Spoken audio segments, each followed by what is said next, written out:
Hola doctor, doctora, muy bienvenidos a mi canal. Yo soy la doctora Rayane Pinto, ortodoncista y profesora, y estoy aquí para compartir con ustedes algunos contenidos acerca de ortodoncia.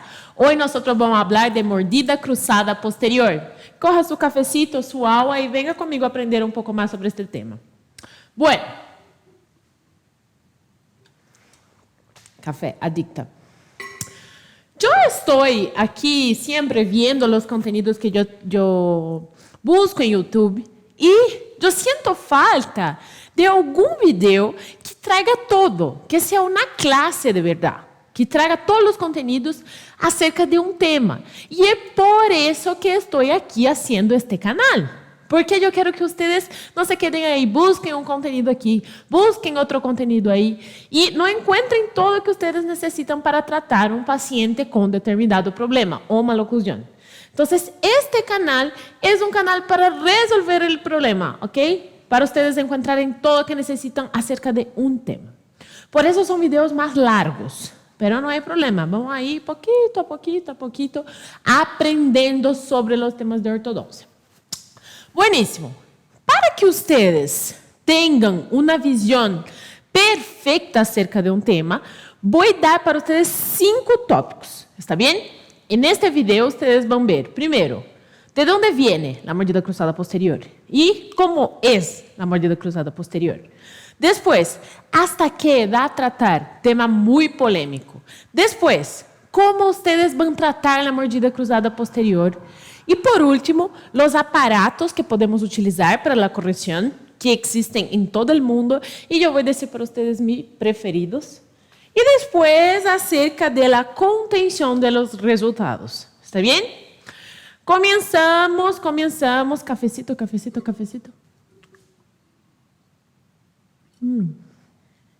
Caliente. Bueno, ¿de dónde viene la mordida cruzada posterior? Uno de los temas que tenemos que saber. Porque si no sabemos de dónde viene, cuando tratamos, no sabemos si esta etiología todavía tiene una actuación en el paciente. Entonces, ¿de dónde viene? Ya es bastante conocido en la literatura que tenemos los factores ambientales y los factores que son los factores genéticos, actuando para desarrollar esta maloclusión. Ok, Rayane, ¿qué son los factores genéticos que van a estar actuando para generar la mordida cruzada posterior? Doctores, yo les digo que pacientes que tienen patrón 3 y pacientes que tienen una tendencia de crecimiento más vertical tienen una posición que es inadecuada de lengua, lo que acaba generando una mordida cruzada posterior porque la lengua está en posición más baja y toda la maxila se siente como cómoda para estrecharse. Entonces, personas y pacientes que son más verticales de patrón 3 tienen una mayor tendencia a tener la mordida cruzada posterior. Después yo puedo hacer un video solamente de análisis facial, pero ustedes para saberem realmente si un paciente es vertical o si un paciente es patrón 3, ustedes van a usar 2 criterios de diagnóstico, que sería la análisis facial por fotos, frontal, lateral, sonrisa. E também ustedes van a utilizar la cefalometría, nuestra amiga cefalometría. Yo tengo 3 medidas preferidas para realmente identificar si un paciente es más vertical o no. Entonces me gusta mucho Frankfurt mandibular, que es pório orbitário y después plano mandibular, gonio gnatio. Me gusta también SN-GOGN y me gusta también SN-SGN. Si essas medidas estão inadequadas em relação ao patrão, ao estándar, podemos desconfiar se este é um paciente que tem mais problemas de desenvolver uma mordida cruzada posterior por los factores genéticos. Ok, Rayane, eu já sei acerca de los factores genéticos. ¿Cuáles seriam, então, os factores ambientales? Os factores ambientales primários são hábito de succión no nutritiva, que sería dedo, sería chupete, bobo. Yo no sé cómo se habla en el país que estás, pero ustedes saben, pacifier, todos comprenden así. Quando o paciente tem um hábito de sucção não nutritiva, ele também pode desenvolver os problemas funcionais que estão envueltos no patrão genético desfavorável da face. Então, eu também tenho um problema de uma disfunção de língua e todos os sistemas do sistema estomatognático que pode generar uma mordida cruzada posterior. ¿Está bem? Então, entre os fatores ambientales, hábito de sucção é muito importante e também os problemas respiratórios. Então, eu posso ter problema de uma adenoide hiperplásica, de um problema de adenoide, ou então um problema de desvio de septo, alergia. Todos esses problemas também interferem e vão atuar no crescimento craniofacial. Tá bem? A hora que vocês já sabem de onde vem a mordida cruzada posterior, sepam que um paciente que é tratado quando ele generou a mordida cruzada posterior por fatores ambientales, ele tem uma previsibilidade de tratamento e estabilidade muito melhor que um paciente que tem os fatores genéticos em atuação. Porque um problema genético não pode ser quitado do paciente. Então, problemas ambientales são mais fáceis de resolver desde que nós quitamos o fator ambiental de sua actuação. ¿Está bem?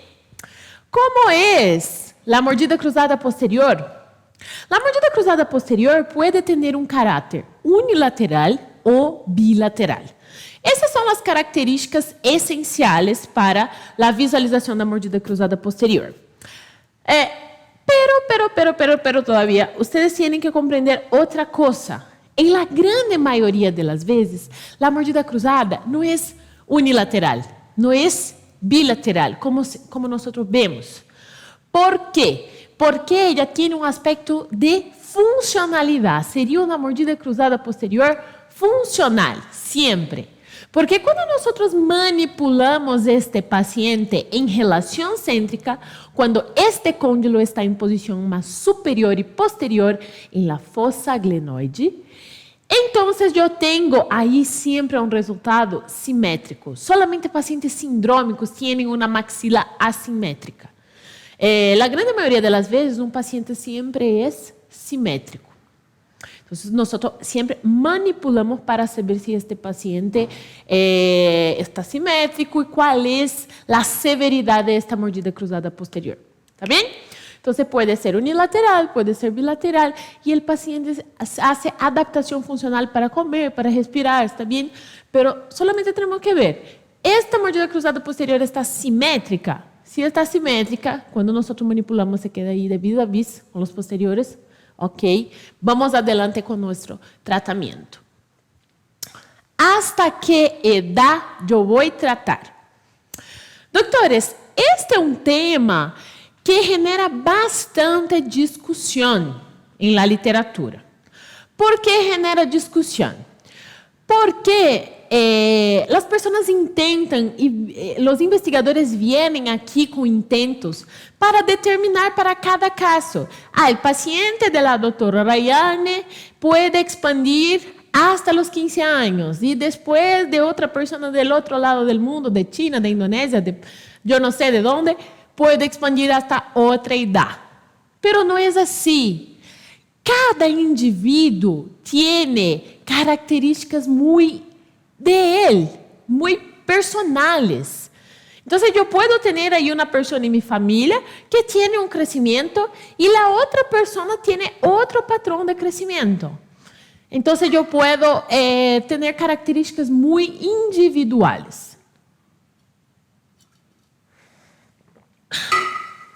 Considerando que podemos ter características muito individuais de crescimento, nós também temos este patrão de diversidade muito grande em relação ao cierre da sutura palatina mediana, que é a sutura que nós estamos manejando.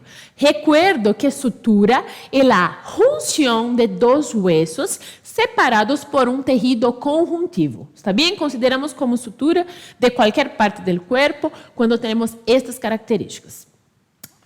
A sutura palatina mediana, nós sabemos hasta quando podemos separá-la es un desafío muy grande, porque nosotros manejamos con esta separación para hacer los tratamientos ortopédicos. Entonces, recientemente, con algunas publicaciones, nosotros tuvimos publicaciones de investigadores brasileños, sí, acerca de intentar compreender y patronizar cuándo nosotros podíamos abrir esta sutura palatina mediana. ¿Hasta cuándo que sería permitido separar la sutura? Bueno, doctores, yo les doy una mala noticia. Todavía no tenemos la respuesta. Lo que yo recomiendo personalmente, lo que yo hago con mis pacientes es, cuando yo tengo una desconfianza, cuando yo veo una niña o un niño que ya está con crecimiento avanzado, ya desarrolló bastante que yo veo, yo pido una tomografía y hago una evaluación en el corte axial de la sutura palatina mediana. Yo voy a mostrar aquí para ustedes cómo yo hago la evaluación. Y ahí yo puedo verificar si yo tengo una apertura y yo tengo una mayor chance de abrir esta sutura palatina mediana de manera convencional, o entonces yo voy a trabajar con otros recursos. Yo voy a trabajar con anclaje esquelético, mini implantes o otras cosas. ¿Está bien? Lo que yo hago, siempre yo comienzo a estar con miedo de abrir sutura palatina mediana, de chicas con 15 años, a partir de los 15 años yo ya comienzo a tener más cuidado, y chicos también 15, 16, ya puedo ahí ir un poquito más adelante, 16 años chicos, esos niños ahí después de eso,